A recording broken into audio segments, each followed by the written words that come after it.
So are there important environmental conditions or prerequisites that need to be in place that really enable high performance states for teams?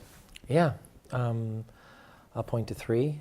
First, I think that organizations that place a premium on performance and accountability tend to be able to build and sustain teams better than those who don't. And what that means is organizations that understand the goal setting process, whether those are performance goals, development goals, learning goals, have people follow up and achieve and stay accountable for the commitments and agreements they make vis-a-vis those goals. It's a really important piece because if that exists in the organization culturally, teams can step into that and do what they need to do.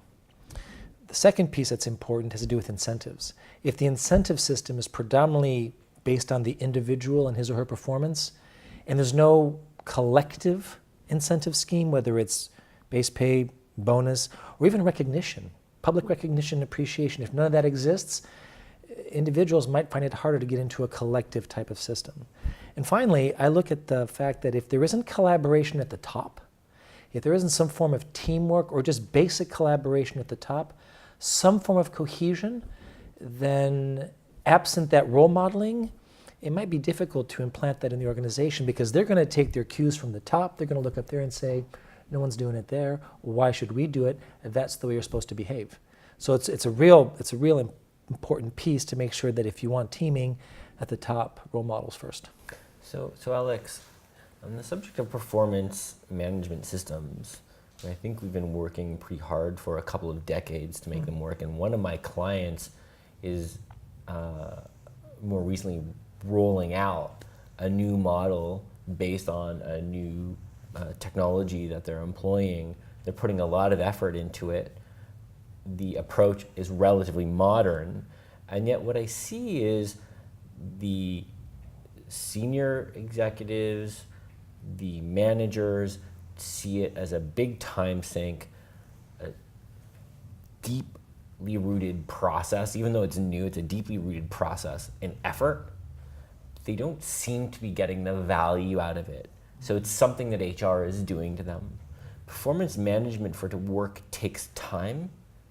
Technology helps, but for some reason, the current state is people aren't getting value out of it. Can you help us understand why that might be? I think there's a distinction between a culture that places a premium on performance and accountability and big-scaled performance management systems, which can become very cumbersome and very bureaucratic and hard to administer. So if there's now a very rigorous process of filling in templates and submitting templates and getting templates vetted and putting that into a portfolio of goals and having the goals constantly vetted, and that has to go through a whole mechanism, in today's world it may be very difficult. And it may feel like it's too much input for less output. I think what we're pointing to is if there is a culture of, I set goals, and it doesn't have to be a very drawn out process, but I am accountable for goals of any kind, and I keep track of them, and I keep my commitments towards those goals, and there's a continuous feedback process that keeps me aligned towards that, and that's the way I operate, and there's an accountability towards that, then that's an ethos. More than a system, it's actually a way that I operate, and that kind of way of operating, I think, favors teams. So what you're saying is the more heavy-duty structured performance management system isn't necessary, and apparently nor is it a sufficient condition to achieve that performance ethos. However, we've seen organizations pull those performance systems out, and that doesn't seem to work either.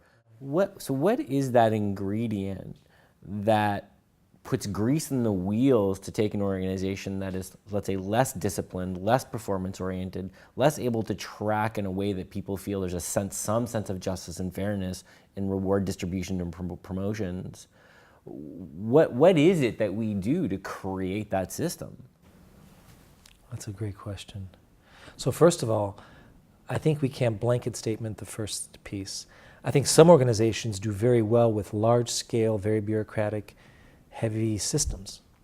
It's not all or nothing. Some organizations love very rigorous, very complex methodologies that drive certain performance standards or processes or what have you.